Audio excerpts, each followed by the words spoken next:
Hello दोस्तों, तो कैसे हैं आप लोग। आज मैं आपके साथ में एक बार फिर से एक नई वीडियो में हूं।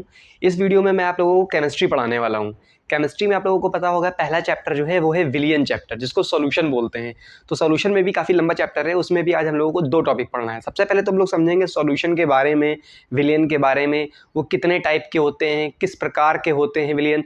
उसके बाद में हम लोग पढ़ेंगे सांद्रता के टर्म्स, मतलब विलियन को दिखाने के लिए उसमें जो सांद्रता के जो पद होते हैं, कई सारे तरीकों से विलियन की सांद्रता को हम बता सकते हैं, तो उसके बारे में हम लोग समझेंगे। ठीक है ना। तो आज इस वीडियो में जिस तरह से मैंने आपको फिजिक्स पढ़ाई है, अगर आप लोगों ने फिजिक्स के लेक्चर नहीं देखे हैं वो भी सारे देख लीजिए। आज जो केमिस्ट्री पढ़ाने वाला हूँ वो भी इस तरह से पढ़ाऊंगा कि केमिस्ट्री से भी आपको क्या हो जाएगा, प्यार हो जाएगा। तो चलिए, इस वीडियो को देखने के बाद में आज आप कमेंट में ज़रूर बताइएगा कि केमिस्ट्री को पढ़कर आपको कैसा लगा, और चैनल को सब्सक्राइब और शेयर तो ज़रूर कर दीजिएगा ताकि मुझे आगे बनाने में, वीडियो बनाने के लिए मोटिवेशन मिलता रहे। तो चलिए हम लोग स्टार्ट करते हैं अपना लेक्चर।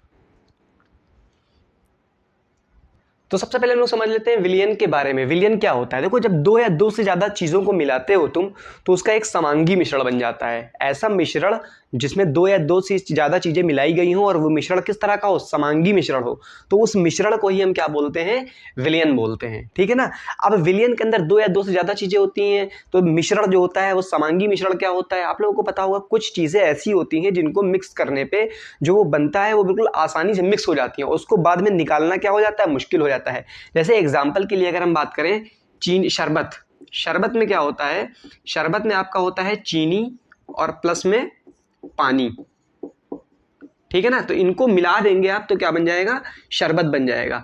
अब जब एक बार ये दोनों अच्छे से मिक्स हो जाएंगे तो उसको आसानी से नॉर्मल तरीकों से गर्म कर देंगे, या और सारे तरीके, साइंटिफिक तरीके होते हैं अलग करने के। लेकिन अगर उसको मिक्स कर देंगे पानी और चीनी को अच्छे से, उसके बाद में नॉर्मल तरीकों से हाथ से या छान करके आप पानी और चीनी को फिर से अलग नहीं कर सकते एक बार जब वो घुल गए हों। तो इस तरह के जो मिश्रण होता है उसको क्या बोलते हैं, हम समांगी मिश्रण बोलते हैं। इसकी खासियत क्या होती है, पूरे मिश्रण में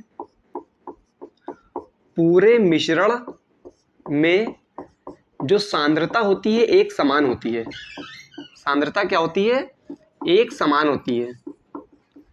पूरे मिश्रण की सांद्रता एक समान होती है। इसका मतलब क्या हुआ, इसका मतलब ये हुआ कि अगर आपने एक चीनी और पानी का एक शरबत बना दिया है, चीनी और पानी का मिश्रण ले लिया है, उसके बाद में क्या होता है, अगर मान लीजिए आपने 1 लीटर शरबत बना लिया, तो अब उसमें से एक गिलास निकालें तब भी वो उतना ही मीठा रहेगा, दूसरा गिलास निकालें तब भी वो क्या रहेगा, उतना ही मीठा रहेगा। तो मतलब वो सांद्रता जो होती है चीनी की, वो जिस तरह से घुली होती है पूरे विलियन में एक समान रूप से घुली होती है। तो इसी को बोलते हैं पूरे मिश्रण में सांद्रता क्या होती है, एक समान होती है। तो विलियन में भी यही होता है। विलियन क्या होता है, समांगी मिश्रण होता है। तो विलियन में भी जो चीज़ें घुली होती हैं वो पूरे मिश्रण में एक समान रूप से घुली होती हैं। ठीक है ना। तो अभी हमने आपको एग्जाम्पल दिया पानी और चीनी का, तो एग्जाम्पल जैसे इस तरह से हमने बना लिया। ठीक है ना। ये अगर मान लीजिए पानी है और ये क्या है, चीनी है। ठीक है। तो यहाँ पे आपको देख लिया आपने, ये पानी है, मान लीजिए पानी के अणु है इसमें, ये एक तरह से आपका विलियन है। और ये जो गोल गोल है ये मान लीजिए क्या है, ये चीनी के अणु है। तो जाहिर सी बात है जब विलियन हम बनाते हैं उसमें आप देख रहे हैं कुछ क्या होगा, विलियन जब मिलाएंगे तो कोई ज़्यादा मात्रा में होगा और कोई चीज़ क्या होगी, कम मात्रा में। अब यहाँ पे हमने पानी और चीनी का मिश्रण लिया है, तो पानी ज़्यादा मात्रा में, जो ज़्यादा मात्रा में होता है उसको हम लोग बोलते हैं विलायक। क्या बोलते हैं, विलायक। और जो कम मात्रा में होता है उसको हम लोग बोलते हैं विलेय। क्या बोलते हैं, विलेय बोलते हैं। विलेय को ही बोलते हैं सॉल्यूट हम लोग इंग्लिश में, और विलायक को हम लोग इंग्लिश में बोलते हैं सॉल्वेंट।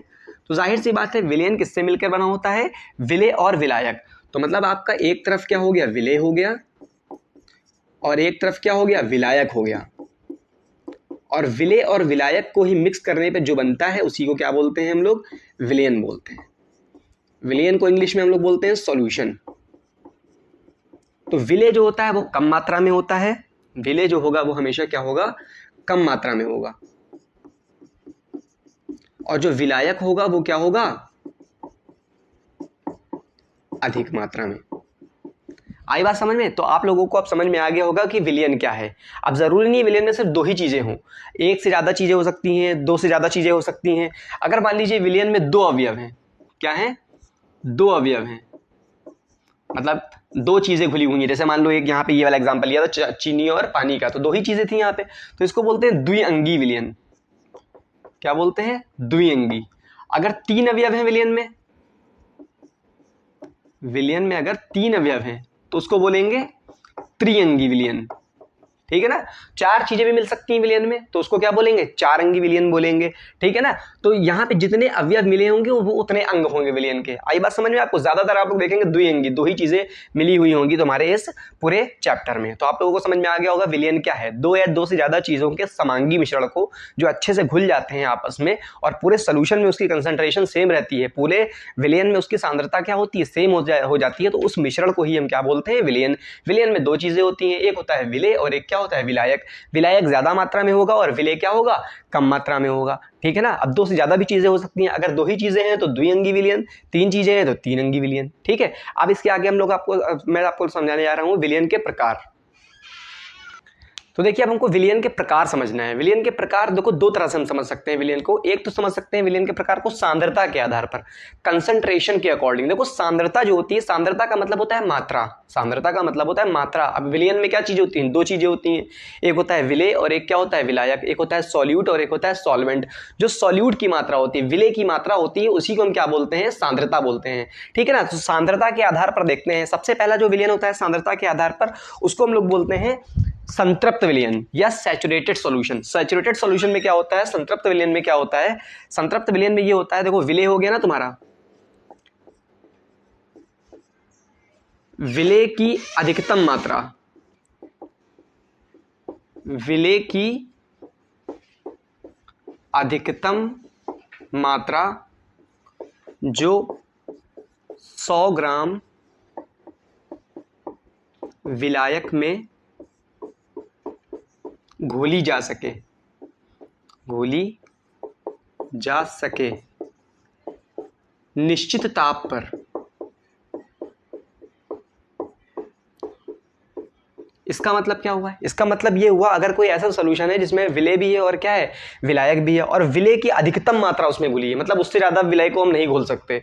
जाहिर सी बात है, अगर किसी चीज़ को किसी चीज़ में घोलना है तो एक लिमिट होती है ना घोलने की। अब शक्कर को पानी के अंदर घोलना है तो एक लिमिट होगी ना। अगर 100 ग्राम तुमने पानी ले लिया, उसके अंदर तुम चीनी घोलते जा रहे हो, चीनी घोलते जा रहे हो, एक टाइम ऐसा आएगा कि उससे ज़्यादा चीनी घुलेगी ही नहीं, ठीक है ना। तो उस अधिकतम मात्रा को, जो किसी विलेय की अधिकतम मात्रा जो किसमें घोली जा सकती है, जो घोली जा सकती है विलायक में, उसी मात्रा को हम क्या बोलते हैं, विलेय की उसी मात्रा को हम बोलते हैं विलेयता। इसे क्या बोलते हैं, विलेयता बोलते हैं। ये अधिकतम मात्रा जो होती है जो घोली जा सकती है, इसको बोलते हैं विलेयता। और जब ये अधिकतम मात्रा घोली जा चुकी होती है तो उस जो विलयन बनता है, उसी विलयन को हम बोलते हैं संतृप्त विलयन। क्या बोलते हैं, संतृप्त विलयन। संतृप्त विलयन का मतलब क्या हो गया, 100 ग्राम विलायक के अंदर जितना ज्यादा से ज्यादा विलेय हम घोल दें। विलेय का मतलब जो कम मात्रा में होती है चीजें, और विलायक का मतलब जो ज्यादा मात्रा में होती है। तो 100 ग्राम विलायक के अंदर ज्यादा से ज्यादा कितना विलेय घोल सकते हो, उसको बोलते हैं विलेयता। और जब ज्यादा से ज्यादा विलेय घोल दोगे तो जो विलयन बनेगा, उस विलयन को हम लोग क्या बोलेंगे, उस विलयन को हम लोग बोलेंगे संतृप्त विलयन, ठीक है ना। तो अब हम बात करते हैं सेकंड नंबर पे असंतृप्त विलयन की। असंतृप्त का विलयन का मतलब, और यहाँ पे एक चीज और लिखी है, निश्चित ताप पर। ये क्यों लिखा है, फिक्स टेम्परेचर पर, क्योंकि देखो टेम्परेचर बढ़ाने पर किसी चीज को ज्यादा घोला जा सकता है। अभी तुमसे बोला जाए कि चीनी को पानी में घोलो तो घोलने लगोगे, थोड़ा टाइम लगेगा, लेकिन अगर जो है क्या कहते हैं, तुम टेम्परेचर उसका और बढ़ा दोगे, उसको गर्म करोगे थोड़ा, तो घुलने की जो मात्रा होती है वो आसानी से घुल जाएगी, चीनी और ज्यादा घुल जाएगी। इसीलिए कहा गया है कि फिक्स टेम्परेचर पर, क्योंकि टेम्परेचर बढ़ाने पर क्या होता है, और ज्यादा चीजें क्या कर सकते हो, घोल सकते हो उसी में, ठीक है ना। अब बात करते हैं अनसैचुरेटेड विलयन या असंतृप्त विलयन। ऐसा विलयन, ऐसा विलयन जिसमें अभी और विलेय घोला जा सकता है। इसका मतलब क्या हुआ, इसका मतलब विलयन अभी संतृप्त नहीं है, उसमें तुम जो है क्या कर सकते हो, और ज्यादा विलेय घोल सकते हो। ये वाला विलयन क्या था, इसमें अधिकतम विलेय की मात्रा घुल चुकी थी, और ज्यादा उसमें तुम सॉल्यूट घोल नहीं पाओगे, तो उस विलयन को बोला था संतृप्त विलयन। इसमें क्या है, अभी थोड़ी गुंजाइश बची है कि इसमें और ज्यादा तुम क्या घोल सकते हो, किसी चीज को, विलेय को और ज्यादा विलायक में घोल सकते हो। तो अभी जो मात्रा और घोल सकते हो विलेय की, इस तरह का जो विलयन होता है उसको बोलते हैं अनसैचुरेटेड सॉल्यूशन या असंतृप्त विलयन। ऐसा विलयन मतलब जिसमें और ज्यादा भी विलेय को क्या कर सकते हैं, घोल सकते हैं। इस तरह के विलयन को क्या बोलते हैं हम, असंतृप्त विलयन, अनसैचुरेटेड सॉल्यूशन, ठीक है ना। जैसे एग्जांपल की बात करें हम, तुम्हारे एग्जांपल में हम ये बताएं कि जो है अधिकतम जो है अधिकतम 50 ग्राम, अधिकतम 50 ग्राम विलेय किसी 100 ग्राम विलायक में घोला जा सकता है। मतलब अगर कोई ऐसा विलयन है जिसमें जो है 50 ग्राम विलेय जो है किसी 100 ग्राम विलायक में और घोला जा सकता है, और तुम्हारे पास मान लो विलयन में तुमने अभी घोला है 25 ग्राम ही, तुमने जो है 25 ग्राम विलेय ही घोला है, और घोला कितना जा सकता था उसमें 50 ग्राम, तो अभी तुम और ज़्यादा उसमें घोल सकते हो ना। जो इस तरह के विलयन को हम क्या बोलते हैं, तो 25 ग्राम विलेय अभी इसमें घुला है, अभी और ज़्यादा घोला जा सकता है। इसमें लिखा है 50 ग्राम विलेय तुम ज़्यादा से ज़्यादा घोल सकते हो विलायक में, लेकिन अभी तुमने घोला है 25 ग्राम ही विलेय, तो मतलब इसमें तुम अभी और ज़्यादा घोल सकते हो। तो इस तरह के विलयन को हम क्या बोलेंगे, असंतृप्त विलयन या अनसैचुरेटेड सॉल्यूशन। ठीक है ना। अब हम बात करते हैं तीसरे तरह के विलयन की, जिसको बोलते हैं अति संतृप्त विलयन या हाइपर सैचुरेटेड सॉल्यूशन। नाम से ही पता चल रहा है अति संतृप्त, उसमें मतलब जितना घोला जा सकता था उससे भी तुमने विलेय को क्या कर दिया है, ज़्यादा घोल दिया गया है। इसका मतलब हुआ किसी निश्चित ताप पर, किसी निश्चित ताप पर अधिकतम मात्रा से ज्यादा विलेय घुला हो। और ये क्या होता है, ये होता है तुम्हारा अनबैलेंस सॉल्यूशन होता है।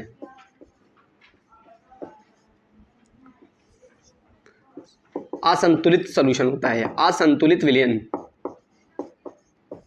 इसका मतलब क्या हुआ, अभी हमने बताया तुमको एक मिनिमम मात्रा होती है, एक अधिकतम मात्रा होती है, सॉरी, ज्यादा से ज्यादा एक मात्रा होती है जिससे और ज्यादा तुम विलयन को क्या, जिससे और ज्यादा तुम विलेय घोल नहीं सकते हो, तो वो अधिकतम मात्रा से ज्यादा तुम थोड़ी ना घोल दोगे। तो यहाँ पे तो लेकिन हमने लिखा है कि ऐसा विलयन जिसमें अधिकतम मात्रा से भी ज्यादा विलेय घोल दो, तो उस विलयन को हम क्या बोलते हैं, अति संतृप्त विलयन। तो ये अधिकतम मात्रा से ज्यादा कैसे घुल सकता है विलयन, अभी तो हमने बताया ना तुमको कि अगर टेम्परेचर फिक्स है, गर्म वर्म भी नहीं किया है, और उसके बावजूद हमने अधिकतम मात्रा से भी ज्यादा विलेय को क्या कर दिया, घोल दिया, तो ये कैसे घुल गया। देखो घुल तो जाएगा तुम, लेकिन घुलने के बाद क्या होगा, वो ज्यादा देर तक की अनबैलेंस रहता है। ऐसे विलयन को हम बोलते हैं अनबैलेंस विलयन या असंतुलित विलयन। तो ज्यादा देर तक की वो घुला नहीं रहेगा, वो फिर से जो है क्या कहते हैं, जो विलयन में घुल गया है फिर से वो किस में बदलने लगेगा, फिर से सॉलिड में बदलने लगेगा। जैसे मान लो कि यहाँ पे दिखाते हैं तुमको, अगर ये इस तरह का कोई विलयन है, ये पानी है और ये तुम इसमें चीनी घोलते जा रहे हो, चीनी इसमें घोलते जा रहे हो, घोलते जा रहे हो, अधिकतम मात्रा से भी तुमने ज्यादा घोल दी। ये मान लो दिया है पानी तुमको, और ये जो कण दिए हैं ये किसके दिए हैं, चीनी के। तो होगा क्या, कुछ देर बाद ये जो चीनी के कण जो इसमें घुल गए हैं वो फिर से जो है पानी के अंदर क्या बन जाएंगे, फिर से चीनी के कण जो है ठोस में फिर से परिवर्तित हो जाएंगे। तो इस तरह के विलयन को हम बोलते हैं अति संतृप्त विलयन। तो मैंने आपको यहाँ पे 3 तरह के विलयन समझाए हैं विलेय की सांद्रता के आधार पर। कौन कौन से, संतृप्त विलयन, असंतृप्त विलयन और अति संतृप्त विलयन। अब इसके आगे हम लोग पढ़ेंगे कि किसके, वो क्या कहते हैं, किसके आधार पर, हाँ, उसकी जो है जो विलायक होता है या जो विलयन होता है, विलयन की अवस्था के आधार पर हम लोग आप लोगों को समझाएंगे। तो ये नोट कर लीजिए आप लोग। देखो तो हम लोगों को दूसरे प्रकार का विलयन के प्रकार पढ़ना है, जिसमें हम लोगों को ये देखना है कि विलयन की जो अवस्था होती है उसके आधार पर, विलयन की जो तुम्हारी अवस्था, मतलब लिक्विड है कि सॉलिड है, विलयन की गैस है, मतलब विलयन क्या हो सकता है, कोई भी चीज़ कितनी तरह का हो सकती है। विलयन तुम्हारा, विलयन का मतलब सिर्फ तुम लोग के विलयन का वर्ड सुनते होगे और दिमाग में तुम लोगों के आता होगा कोई लिक्विड चीज़, कोई गीली चीज़ आती होगी, जल आता होगा, द्रव आता होगा, लेकिन ज़रूरी नहीं है कि विलयन तुम्हारा हमेशा क्या हो, जलीय विलयन हो सकता है विलयन ठोस हो। विलयन का मतलब क्या है, 2 चीज़ों का समांगी मिश्रण, 2 या 2 से ज़्यादा चीज़ों का समांगी मिश्रण। तो क्या हमेशा लिक्विड चीज़ ही दोनों आसानी से घुलती हैं, समांगी मिश्रण होते हैं। ठोस भी तो आपस में घुल सकते हैं। तुमने पीतल का नाम सुना होगा, पीतल भी 2 चीज़ों से मिलकर बना होता है। तरह के हो सकते हैं, सॉलिड भी हो सकता है, लिक्विड भी हो सकता है, ठोस। देखो अब अगर हमको कैसे पता चलेगा, विलयन में 2 चीज़ें होती हैं, एक होता है विलेय और एक होता है विलायक। तो हमको कैसे पता चलेगा कि विलयन सॉलिड है और विलयन लिक्विड होगा कि विलयन गैस होगा। देखो ज़्यादा मात्रा में कौन होता है विलयन में, विलायक ज़्यादा मात्रा में होता है और विलेय कम मात्रा में होता है। तो जो विलेय का अवस्था होती है वही पूरे विलयन की अवस्था होती है। अगर विलेय तुम्हारा द्रव है, लिक्विड है विलेय, तो विलायक सॉरी अगर जो है विलायक द्रव है, जो विलायक की अवस्था होगी वही पूरे विलयन की अवस्था होगी। अगर विलायक द्रव है तो विलय तुम चाहे ठोस ले लो, चाहे द्रव ले लो, चाहे गैस ले लो, विलयन हमेशा तुम्हारा क्या रहेगा, द्रव। अगर विलायक तुम्हारा ठोस है तो विलय कुछ भी ले लो, चाहे द्रव ले लो, चाहे लिक्विड ले लो, चाहे गैस ले लो, चाहे सॉलिड ले लो, तो हमेशा तुम्हारा विलयन क्या होगा, सॉलिड ही होगा। ठीक है ना। तो हमने यहाँ पे एक चार्ट बनाया है, देखो विलयन कितने तरह के होते हैं, 3 तरह के। अगर हम गैसीय विलयन की बात करें, विलयन गैसीय है तो इसका मतलब विलयन में कौन ज्यादा होता है, विलायक, तो विलायक क्या रहा होगा, गैसीय रहा होगा। अगर पूरा विलयन गैस है तो इसका मतलब विलायक जो ज्यादा मात्रा में है वो गैस रहा होगा, तो विलायक हमेशा गैस रहेगा, यहाँ पे भी गैस, यहाँ पे भी गैस, यहाँ पे भी गैस। लेकिन विलय क्या हो सकता है, गैस भी हो सकता है, द्रव भी हो सकता है, ठोस भी हो सकता है। तो तीनों के एक एक एग्जाम्पल देखते हैं। सबसे पहले आपने देखा होगा गैस का विलय भी, विलायक भी गैस है और विलय भी गैस है। तो देखा होगा आपने नाइट्रोजन क्या होती है, एयर में क्या होता है, मैक्सिमम नाइट्रोजन होती है, और O2 क्या होता है, कम होता है। तो ज्यादा वाला भी द्रव है, वो गैस है, और कम वाला भी गैस है। तो इन दोनों का मिश्रण क्या है, हवा में क्या होता है, नाइट्रोजन और ऑक्सीजन का मिश्रण ही होता है, और बाकी भी गैसें होती हैं, लेकिन हमने सिर्फ 2 एग्जांपल के लिए समझाएंगे तुमको। तो नाइट्रोजन ज्यादा मात्रा में है तो विलायक नाइट्रोजन हो गया, और विलय क्या हो गया, ऑक्सीजन हो गया। तो नाइट्रोजन और ऑक्सीजन का जो मिक्सचर हुआ वो तुम्हारा किस तरह का विलयन हो गया, गैस गैस विलयन। विलयन तो गैस ही है, लेकिन इसमें विलायक भी गैस है और विलय भी गैस है। दूसरी तरह का अगर हमको विलयन देखना है जिसमें विलायक गैस हो और विलय द्रव हो। विलय मतलब कम मात्रा वाली चीज क्या हो, द्रव हो, और ज्यादा मात्रा वाली चीज क्या हो, गैस हो। तुमने देखा होगा कि कभी कभी तुमने देखा होगा जैसे कोई ज्यादा ठंडी चीज होती है, जैसे कोल्ड ड्रिंक्स की बोतल जो होती है ज्यादा ठंडी होती है, उसको हम जब हवा में रख देते हैं तो क्या होता है, कोल्ड ड्रिंक्स की बोतल के ऊपर ऊपर ऊपर क्या आने लगता है, पानी आने लगता है। क्या आने लगता है, पानी की बूंदें आने लगती है। वो बूंदें कहाँ से आई पानी की, कोल्ड ड्रिंक अंदर से बाहर तो ही नहीं निकली। वो होता क्या है, हमारे आसपास जो वातावरण होता है, जो वायु होती है, वायु के अंदर भी क्या होता है, जल जो होता है भाप के रूप में मौजूद होता है, उसी को बोलते हैं जल वाष्प बोलते हैं। तो जाहिर सी बात है वायु ज्यादा मात्रा में होती है और जल जो होता है, जल वाष्प जो होता है वो कम मात्रा में है। तो जाहिर सी बात है जल वाष्प जो है लिक्विड कम मात्रा में है, और जो है वायु क्या है, ज्यादा मात्रा में है। तो ये तुम्हारा क्या हो गया, विलायक हो गया, और ये क्या हो गया, विलय। तो यहाँ पर विलायक क्या हो गया, हवा हो गई, गैस हो गई, और जो है विलय क्या हो गया, द्रव हो गया, जो जल वाष्प है। तीसरा एग्जाम्पल, विलायक तो गैस हो लेकिन विलय क्या हो, ठोस हो। मतलब जो कम मात्रा में चीज है वो ठोस हो, और जो ज्यादा मात्रा वाली चीज है वो क्या हो, गैस हो। इसका एग्जाम्पल सबसे ज्यादा आपने सुना होगा कैम्फर के बारे में, या नेफ्थलीन नाम सुना है ना। नेफ्थलीन देखा होगा कि जो नए नए कपड़े होते हैं उसमें क्या लगी होती हैं, व्हाइट व्हाइट कलर की गोलियां पड़ी होती हैं। वो क्या होती है, ठोस गोलियां होती है, लेकिन वो क्या करती हैं, खुशबू आती है उससे कपड़ों में। तो वो ठोस गोलियां होती हैं, डायरेक्ट किसमें घुल जाती हैं, हवा में घुल जाती हैं। तो हवा ज्यादा मात्रा में है विलायक, और वो जो गोलियां हैं ठोस वो क्या है, कम मात्रा में है। तो देखा आपने, गैस तो हो गया आपका विलायक, और जो कम मात्रा में है विलय वो क्या हो गया, ठोस। उसी तरह से कापूर भी होता है। कापूर को जब आप जलाएंगे तो कापूर ठोस किसमें बदल जाएगा, हवा में आ जाएगा, गैस में आ जाएगा, घुल जाएगा हवा में। तो ये भी एक विलयन किस तरह का हो गया, जहां पे विलायक क्या है, गैस, हवा ज्यादा मात्रा में है, और ठोस क्या है, कापूर कम मात्रा में। ठीक है। अब दूसरे तरह का जो विलयन होता है वो होता है द्रवीय विलयन। द्रवीय विलयन मतलब पूरा विलयन का जो आपका वो आकार है, सॉरी जो पूरे विलयन का जो प्रकार है वो क्या है, द्रवीय प्रकार का है, लिक्विड विलयन है। विलयन लिक्विड है तो इसका मतलब उसमें विलायक भी क्या रहा होगा, लिक्विड ही रहा होगा, और विलय तुम कुछ भी डालो। द्रव जो है, अगर विलयन द्रव है तो इसका मतलब विलायक द्रव, हर हमेशा विलायक क्या रहेगा, द्रव। जो ज्यादा मात्रा वाली चीज है वो द्रव ही रहेगी, और जो विलय है कम मात्रा वाली वो गैस भी हो सकता है, द्रव भी हो सकता है, ठोस। इसका भी एक एक एग्जाम्पल देखते हैं। इसमें बताया विलायक द्रव है और विलय क्या है, गैस है। मतलब जो कम मात्रा वाली चीज है वो गैस है, और जो ज्यादा मात्रा वाली चीज है वो क्या है, द्रव है। तो आपने देखा होगा कोल्ड ड्रिंक्स खोलते हो तो ऊपर गैस निकलती है, वो कौन सी गैस होती है, कार्बन डाइऑक्साइड गैस होती है। तो लिक्विड क्या है, ज्यादा मात्रा में है, तो वो क्या हो गया तुम्हारा विलायक, और गैस जो कार्बन डाइऑक्साइड निकलती है कम मात्रा में वो क्या हो गई, गैस हो गई। तो कोल्ड ड्रिंक्स में CO2। ठीक है ना।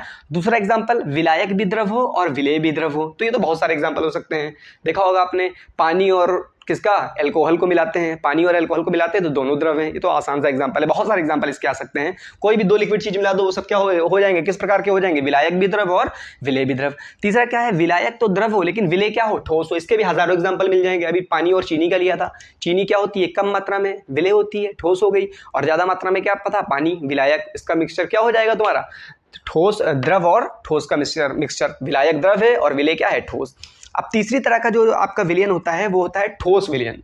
क्या होता है, ठोस विलयन। मतलब देखने में विलयन जो होगा, मिक्सचर जो होगा देखने में, समांगी मिश्रण, वो ठोस होगा बिल्कुल। ठोस का मतलब जानते ही आप लोग, ठोस का आकार क्या होता है, फिक्स होता है। तो विलयन ठोस है तो इसका मतलब विलायक तीनों बार क्या रहा होगा, ठोस, और विलय गैस भी हो सकता है, द्रव भी हो सकता है, और ठोस। सबका एक एक एग्जाम्पल देखते हैं। विलायक ठोस है और विलय क्या है, गैस है। तो अभी तुम एक आगे चैप्टर पढ़ोगे जिसका नाम है इलेक्ट्रोकेमिस्ट्री, विद्युत रसायन। उसमें देखोगे इलेक्ट्रोड जो होता है, इलेक्ट्रोड का मतलब जानते हो ना, बैटरी में जो लगी होती है रॉड, उसी को बोलते हैं इलेक्ट्रोड। तो जब एक हाइड्रोजन इलेक्ट्रोड जो होता है वो किसका बना होता है, वो बना होता है प्लेटिनम का। किसका बना होता है, प्लेटिनम। और प्लेटिनम क्या है, एक धातु है, ठोस है, और उसमें क्या आ रही होती है, उसमें हाइड्रोजन गैस आ रही होती है। तो तुम्हारा सॉलिड क्या हो गया, विलेय हो गया, सॉरी क्या कहते हैं, सॉलिड क्या हो गया, ठोस हो गया, और गैस क्या हो गया, हाइड्रोजन हो गया। इसका एग्जांपल। सेकंड क्या है, विलायक तो ठोस हो लेकिन विलेय क्या हो, द्रव हो। मतलब क्या हो गया, देखो अब तुमने देखा होगा Hg, पारा जानते हो ना, पारा जो होता है Hg जिसको बोलते हो, मरकरी जिसको बोलते हो, मरकरी और सोडियम का मिक्सचर, मरकरी और सोडियम का मिक्सचर। मरकरी क्या होता है, मरकरी होता है तुम्हारा एक तरह से देखा जाए ठोस होता है, मरकरी जो होता है वो होता है धातु, लेकिन वो एक ऐसा धातु है जो नॉर्मल टेम्परेचर पर लिक्विड होता है। क्या होता है, लिक्विड। मरकरी को हाथ में लोगे तो गीला गीला लगेगा, वो क्या होगा, लिक्विड। तो मरकरी लिक्विड हो गया तुम्हारा, द्रव हो गया, और जो सोडियम है वो क्या हो गया, ठोस धातु हो गया। अब तीसरा एग्जाम्पल, विलायक ठोस हो और विलेय भी क्या हो, ठोस हो। इसका भी एग्जांपल बहुत सारे हैं, तांबा हो गया, और जो है क्या कहते हैं, पीतल हो गया, ये सब कई, और स्टील हो गया, ये सब कई चीज़ों से मिलके बने होते हैं ना। तो जितनी भी चीज़ें इसमें मिलने वाली चीज़ें हैं वो सब क्या हैं, ठोस हैं। तो इस तरह के जो विलयन बनते हैं उसको क्या बोलते हैं, विलायक भी ठोस होता है और विलेय भी ठोस होता है। तो ये जो आपकी जो ये सारणी बनी है, ये जो चार्ट बना है, इसको आप लोगों को क्या करना है, नोट कर लेना है, ठीक है ना। और नोट्स तो मैं बता ही चुका हूँ कि कहाँ मिलेंगे, लेकिन जितना मैं यहाँ पे लिखा रहा हूँ उतना सिर्फ नोट करते जाइए, और कमेंट में ज़रूर बताइएगा कि कैसा लग रहा है पढ़ने में। और एक चीज़ और बताना है कि जो मेरे पढ़ाने की स्पीड है वो ज़्यादा है या कम है। तो चलिए ठीक है, इसको नोट कर लीजिए पहले।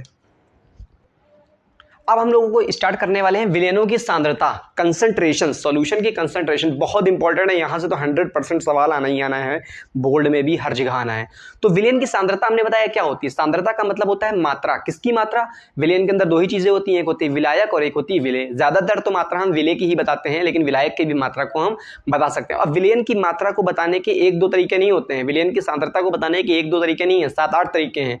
आप उसका द्रव्यमान प्रतिशत बता सकते हैं, मास परसेंटेज, आप उसका वॉल्यूम प्रतिशत बता सकते हैं, वॉल्यूम परसेंटेज, आप उसका जो है क्या कहते हैं द्रव्यमान और आयतन प्रतिशत बता सकते हैं, मतलब V/W परसेंटेज बता सकते हैं, आप उसका मोल प्रभाज बता सकते हैं, मोल फ्रैक्शन, आप उसकी मोलैरिटी बता सकते हैं, मोलरता, आप उसकी मोलैलिटी बता सकते हैं, मोललता, आप उसकी नॉर्मलता बता सकते हैं, नॉर्मेलिटी। तो बहुत सारी चीजें हैं। तो अभी हम लोगों ने हेडिंग डाली है सबसे पहले क्या, द्रव्यमान प्रतिशत। इसको डिनोट करते हैं W/W से, कहीं M/परसेंटेज M/M भी लिखा रहेगा, लेकिन होना चाहिए द्रव्यमान प्रतिशत, लेकिन कहीं कहीं इसको भार प्रतिशत भी लगते हैं, लेकिन सच सही हिसाब से देखा जाए तो क्या होता है, द्रव्यमान प्रतिशत होता है। तो M हमने इसीलिए यहाँ पे लिखा है, M का मतलब होता है द्रव्यमान, भार अलग चीज होती है, आप लोगों को पता होना चाहिए, भार अलग है और द्रव्यमान अलग है। तो हमने यहाँ पे द्रव्यमान प्रतिशत। तो चलिए आपको मान लिया एक विलयन, विलयन के अंदर दो चीज है, A और B, कोई विलेय होगा इसमें और कोई क्या होगा, विलायक होगा। तो मान लिया A जो है उसका द्रव्यमान Ma है और B का द्रव्यमान क्या है, Mb है। तो आपसे पूछेगा बताइए अगर परसेंटेज निकालना है किसका, Ma का, परसेंटेज निकालना है Ma का, मतलब Ma का प्रतिशत क्या है। अगर किसी चीज में किसी का प्रतिशत निकालना है तो वो चीज ऊपर रखते हैं और टोटल चीज क्या रखते हैं, नीचे रखते हैं, और परसेंटेज निकालने के लिए 100 से मल्टीप्लाई कर देते हैं। तो सिंपल फॉर्मूला है, अगर Ma का प्रतिशत निकालना है तो Ma ऊपर रखिए आप, और नीचे क्या रखेंगे, टोटल द्रव्यमान। टोटल द्रव्यमान क्या है, Ma + Mb, ठीक है ना। तो और इसमें क्या कर दीजिए, 100 से मल्टीप्लाई कर दीजिए, तो द्रव्यमान प्रतिशत आ गया किसका, A का। इसी तरह अगर द्रव्यमान प्रतिशत निकालना है B का, तो सीधी सी बात है, B का द्रव्यमान ऊपर रखिए और नीचे क्या रखिए, टोटल द्रव्यमान, A का द्रव्यमान प्लस B का द्रव्यमान, और इसमें क्या कर दीजिए, 100 से मल्टीप्लाई। तो ये फॉर्मूला हो गया। जिसका द्रव्यमान प्रतिशत निकालना है, अगर मान लो विलेय है उसमें और एक विलायक है, अगर विलेय का द्रव्यमान प्रतिशत निकालना है तो ऊपर विलेय रखिए, विलेय का द्रव्यमान, और नीचे टोटल द्रव्यमान, टोटल में विलेय और विलायक दोनों मिल के आ जाएगा, ठीक है। अगर विलायक का द्रव्यमान प्रतिशत निकालना है तो ऊपर विलायक का द्रव्यमान रखिए और नीचे टोटल द्रव्यमान, और मल्टीप्लाई क्या कर दीजिए, 100। तो ये फॉर्मूला हो गया द्रव्यमान प्रतिशत का, सेम टू सेम ये। अच्छा इससे पूछे इसकी यूनिट क्या होती है, यूनिट क्या होगी, देखो ऊपर अगर लिखा है द्रव्यमान, द्रव्यमान ऊपर लिखा है तो ऊपर किलोग्राम, और नीचे द्रव्यमान प्लस द्रव्यमान। अगर दो द्रव्यमान को जोड़ोगे तो तीसरा भी क्या आएगा, द्रव्यमान ही आएगा, तो नीचे भी किलोग्राम। तो किलोग्राम से किलोग्राम कैंसिल हो गया, और प्रतिशत का कोई जो है यूनिट होती नहीं है। तो द्रव्यमान प्रतिशत हो, इसकी कोई यूनिट नहीं होगी, सिर्फ परसेंटेज में आंसर आएगा तुम्हारा। इसी तरह सेम टू सेम आयतन प्रतिशत है, बस यहाँ पे आयतन दिया होगा। जैसे एग्जाम्पल, अगर तुमको परसेंटेज निकालना है Va का, एक आयतन प्रतिशत निकालना है तो एक आयतन क्या रखो, ऊपर रखो, और नीचे क्या रखोगे, टोटल आयतन रखोगे, और मल्टीप्लाई क्या कर दोगे, 100 कर दोगे। तो क्या आ गया तुम्हारा, एक आयतन प्रतिशत आ गया। इसी तरह से अगर तुमको B का आयतन प्रतिशत निकालना है तो B का आयतन तुम ऊपर रखो और नीचे क्या रखो, टोटल आयतन रख दो, और मल्टीप्लाई क्या कर दो, 100 कर दो। तो क्या आ जाएगा, बी का आयतन प्रतिशत आ जाएगा। बस ध्यान रखना तुमको, अगर तुमने एक आयतन ml में लिया है तो बी का भी आयतन क्या हो, ml। दोनों सेम ही यूनिट में रखना। अब ये नहीं कि एक आयतन तुम ml में ले रहे हो और दूसरा आयतन क्या ले रहे हो, लीटर में ले रहे हो, ठीक है ना। तो अभी इसके ऊपर के एक एक क्वेश्चन करेंगे तब आपको अच्छे से समझ में आ जाएगा। तो चलिए हम लोग क्वेश्चन करते हैं इसके ऊपर। तो ये रहे आप लोगों के लिए सवाल। सबसे पहले हम ये द्रव्यमान प्रतिशत का सवाल करते हैं। इसमें बताया गया है 1 विलियन है, 1 विलियन में मतलब 20 ग्राम शर्करा मतलब चीनी, 20 ग्राम चीनी को 80 ग्राम पानी में घोला जाता है, तो 1 विलियन बनेगा। जाहिर सी बात है, ये एक तरह से विलियन हो गया।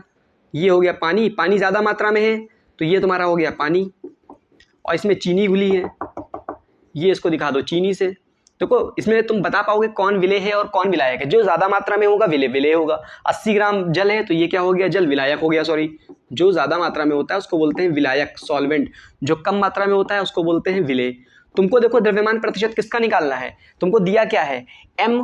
इसको अगर हम a मान ले शर्करा को, और इसको क्या मान ले, b मान ले। सॉरी, देखो एक चीज तुमको बता देता हूँ, हमेशा क्या करो, विलेय को b माना करो और विलायक को क्या माना करो, a माना करो। अभी आगे बताऊंगा, जब आगे और चैप्टर पढ़ेंगे तब बताऊंगा ऐसा क्यों करते हैं, ठीक है ना। तो इसका मतलब MB तुमको दिया है 20 ग्राम, मतलब शर्करा का द्रव्यमान कितना है, 20 ग्राम। हमने शक्कर को क्या माना है, B माना है, और पानी को A माना है विलायक को। तो पानी का द्रव्यमान तुमको दिया है कितना, 80 ग्राम। अब तुमसे पूछा किसका है, तुमसे पूछा गया शर्करा का द्रव्यमान प्रतिशत। शर्करा क्या है, B का। परसेंटेज किसका पूछा है, MB का। तो क्या करना होता है, जिसका परसेंटेज पूछा होता है उसको ऊपर लिखते हैं। तो MB का द्रव्यमान ऊपर लिखोगे और नीचे क्या रखोगे, टोटल द्रव्यमान MA प्लस MB, और मल्टीप्लाई क्या कर दोगे 100 से। बस जो करोगे आंसर आ जाएगा। MB, B का द्रव्यमान कितना है 20, और नीचे A का कितना है 80, और प्लस B का कितना है 20। कोई ऐसा महान तो नहीं है जो 20 और 20 को काटने वाला हो, नहीं कटेगा। क्यों, क्योंकि नीचे प्लस लगाया, अगर मल्टीप्लाई होता तो कट जाता, और मल्टीप्लाई 100 है। ऊपर 20 आया, नीचे 80 और 20 को मल्टीप्लाई करोगे कितना आएगा, 100 आएगा, और मल्टीप्लाई 100, तो 100 से 100 कैंसिल हो गया। आंसर में परसेंटेज लगा देना। तो बी का द्रव्यमान प्रतिशत, शर्करा का द्रव्यमान प्रतिशत कितना आ गया, 20%। यही आंसर हो गया। देखो यहाँ पे दोनों चीजें ग्राम ग्राम में दी थी, इसीलिए हमको कुछ बदलने की जरूरत नहीं पड़ी। अगर जैसे ये वाला सवाल देखें, ये क्या है तुम्हारा, आयतन प्रतिशत का है। यहाँ पे भी दो चीजें मिलकर बनी है, एक है एथेनॉल और एक है पानी। तो एथेनॉल भी क्या होता है तुम्हारा, शराब को ही एथेनॉल बोलते हैं, ठीक है ना। अब ये नहीं पता देसी वाली होती है कि कौन सी होती है, लेकिन शराब को ही क्या बोलते हैं, इथेनॉल बोलते हैं। देखो ये है वाटर, चलो उसको हम इथेनॉल को अलग से दिखा देते हैं। ये मान लिया गया है एथेनॉल। एथेनॉल कम मात्रा में है, 20 ml है, तो इसको हम B मान लेते हैं, विलेय को B मानेंगे। जो कम मात्रा में होता है वो क्या होता है, विलेय होता है। और जो पानी है वो ज़्यादा मात्रा में है, तो ये क्या हो जाएगा तुम्हारा, विलायक हो जाएगा, ठीक है ना। विलायक को क्या मान लेते हैं, A मान लेते हैं। तो दोनों का आयतन लिख लेते हैं। पहले B का आयतन लिखते हैं, VA का लिखते हैं। चलो पहले VA कितना दिया है, 0.5 लीटर, मतलब पानी का आयतन 0.5 लीटर है, आधा लीटर। हमने बताया प्रतिशत निकालो, चाहे द्रव्यमान प्रतिशत और चाहे क्या निकालो, आयतन प्रतिशत। जहाँ पे दोनों आयतन है तो दोनों आयतन सेम यूनिट में होना चाहिए। ये ml में है और ये लीटर में है, तो लीटर को भी ml बना लेते हैं ना। 1 लीटर में कितने ml होते हैं, 1000 ml होते हैं। तो अगर 1 लीटर में लीटर वाली चीज को 1000 से मल्टीप्लाई करोगे तो वो क्या बन जाएगा, ml बन जाएगा। सिंपल सी बात है, तो इसको ml बना देते हैं। चलो 0.5 को 1000 से मल्टीप्लाई कर देते हैं। 10 से मल्टीप्लाई करोगे तो पॉइंट यहाँ हट जाएगा, 5 आएगा। 100 से मल्टीप्लाई करोगे तो 50 आएगा। 1000 से मल्टीप्लाई करोगे तो 500 ml आ गया। अब देखो VA भी ml में आ गया और V भी तो ml में दिया ही है तुमको, 20 ml, ठीक है। विलेय को हमने B माना है तो VB का आयतन ये हो गया और VA ये हो गया। तुमसे पूछा गया एथेनॉल का आयतन प्रतिशत, एथेनॉल को B माना है ना तुमने, तो VB परसेंटेज पूछा है, एथेनॉल का परसेंटेज। तो जिसका परसेंटेज पूछा हो उसको ऊपर रखो VB, और नीचे क्या रखोगे, टोटल A प्लस B का प्रतिशत, ठीक है। VB कितना दिया है तुमको, 20, और नीचे टोटल रखना है 20 प्लस, और ये कितना है 500। तो आंसर क्या आएगा, ऊपर और मल्टीप्लाई 100 भी करना है। प्रतिशत लगाना होता है तो मल्टीप्लाई क्या करते हैं, 100 भी करते हैं। तो ऊपर 20 है, नीचे कितना है 520 है, और मल्टीप्लाई क्या करना है 100 करना है। तो 0 से क्या हो गया, 0 कैंसिल हो गया, और 2 से कट रहा है, 2 2 4, और यहाँ पे 1 आया, 2 6 12, 2 10 20। 10 और 10 ऊपर मल्टीप्लाई हो जाएंगे, क्या हो जाएंगे 100, और नीचे क्या हो गया 26। 26 को डिवाइड करोगे तो 25 चौको 100 होता है, 3.9 के आसपास आंसर आएगा। 26 दूना क्या होता है 52, 26 तियाँ कितना होता है 3 6 18 के 8, हासिल आया 1 दूना 6 7, 26 तियाँ 78, 78 में 78 79 80 और 22 बचे। पॉइंट लगाया हमने, 0 बढ़ाया, 26 का पहाड़ा ऐसा पढ़ोगे 0 आ जाए, 3.9 आ जाएगा। 3.9%। तुम लोग सोच रहे होगे मैंने इतनी फास्ट कैलकुलेशन कैसे की। बता चुका हूँ, कैलकुलेशन आपकी वो बहुत मजबूत होना चाहिए। किसके लिए? न्यूमेरिकल करने के लिए। तो एक वीडियो मैं लेके आऊँगा जिसमें कैलकुलेशन आप लोगों को पूरा आसानी से समझ में आ जाएगा। तो आप लोगों को समझ में आ गया होगा। अगर तुमको आयतन प्रतिशत निकालना है तो क्या करोगे? दोनों चीज़ें सेम होना चाहिए। और द्रव्यमान प्रतिशत निकालना है तो दोनों द्रव्यमान क्या होने चाहिए? सेम होने चाहिए। फॉर्मूला सिंपल से है, अगर जिस चीज का तुमको आयतन प्रतिशत निकालना है उसका आयतन ऊपर रखो, नीचे टोटल आयतन। जिस चीज का द्रव्यमान प्रतिशत निकालना है उसका द्रव्यमान ऊपर, टोटल नीचे। अब आप लोगों के लिए मैं एक सवाल लिख रहा हूं, उसको करके उसका आंसर कमेंट में जरूर बताइएगा। और मैंने आपसे जैसे वादा किया था, फिजिक्स आपको मिलेगी ऐसी जो आपको दीवाना बना दे, यहाँ केमिस्ट्री भी ऐसी मिलेगी जो आपको दीवाना बना दे। तो पूरा आप वीडियो शुरू से आखिरी तक देखिए और पेन और कॉपी लेके बैठिए और जितना लिखाया जा रहा है वो लिखिए। और नोट्स, इसके अलावा भी जो नोट्स होंगे इंपॉर्टेंट, वो मैं आपको वहाँ पे दूंगा टेलीग्राम चैनल पर, जो कि कहाँ मिलेगा आपको? इस वीडियो के डिस्क्रिप्शन लिंक पे। और एक काम और करना है, जितने भी बटन दिख रहे हैं लाल, हरे, नीले, सब्सक्राइब वाले, लाइक वाले, शेयर वाले, वो ज़रूर दबाना है, क्योंकि तभी मुझे मोटिवेशन मिलेगा आगे वीडियो बनाने के लिए। और शेयर ज़रूर करिए, ज़्यादा से ज़्यादा सब्सक्राइब करिए। तो मैं एक क्वेश्चन लिख रहा हूँ, उसका आंसर आप लोगों को कहाँ बताना है? कमेंट में। तो सवाल आप लोगों के लिए ये है, 15 ग्राम NaCl को 150 ग्राम पानी में घोला गया तो क्या बनेगा? एक विलयन बनेगा। अब उस विलयन में दो चीजें हैं, पानी है और NaCl है। तुमको क्या बताना है? NaCl का द्रव्यमान प्रतिशत। फॉर्मूला बताया है, सिंपल सा है। देखता हूं तुम लोग बता पाते हो कि नहीं। आंसर में कमेंट में जरूर बताना, ठीक है। तो अगले वीडियो में मिलते हैं, इसके आगे कंटिन्यू करेंगे। तो चलिए, थैंक यू।